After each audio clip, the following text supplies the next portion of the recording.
వేదాలు కాపాడితే, వేదాల్ని కాపాడితే లోకాన్ని కాపాడినట్టు. అది వేద రక్షణం లోక రక్షణం అని మన జయేంద్ర సరస్వతి స్వామి వారు అప్పుడప్పుడు చెప్పారు.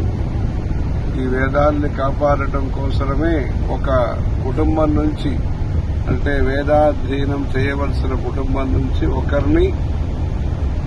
కనీసం ఒకరినైనా వేదాధ్యయనంలో పెట్టండి అని మన కంచి స్వామివారు శ్రీ శ్రీ శ్రీ చంద్రశేఖరేంద్ర సరస్వతి స్వామి పరమాచార్య చెప్పారు.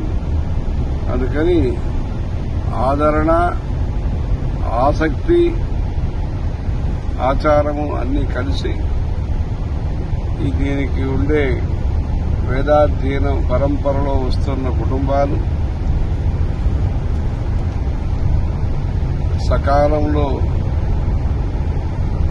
ఉపనయనం చేసి అష్టమే వర్షే బ్రాహ్మణం ఉపనయీత అని ఉపనయనము చేసి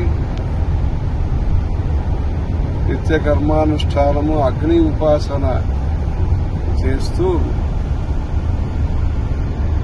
శ్రియమిచ్చే ధృతాసనాత్ అని ఆ అగ్ని ఉపాసన చేస్తూ ఈ వేదాధ్యయన పరంపర ఉత్తరోత్తరం అందరి సహకారంతో, అంటే ఇంటిలో ఉండే ఆడవాళ్లు, పెద్దవాళ్లు అందరూ కూడా ప్రోత్సహించాలి. వేదాధ్యయనాన్ని, సశాస్త్రీయమైన అనుష్ఠాన పద్ధతుల్ని, ఆహారము, ఆచారము, అలంకారము అన్నిటినీ కూడా ప్రోత్సహిస్తూ భక్తులందరూ కూడా దీనికి విరాళం ఇవ్వటము,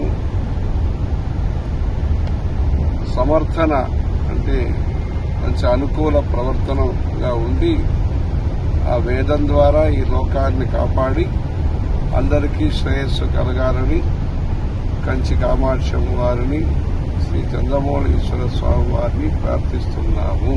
హర హర శంకర, జయ జయ శంకర.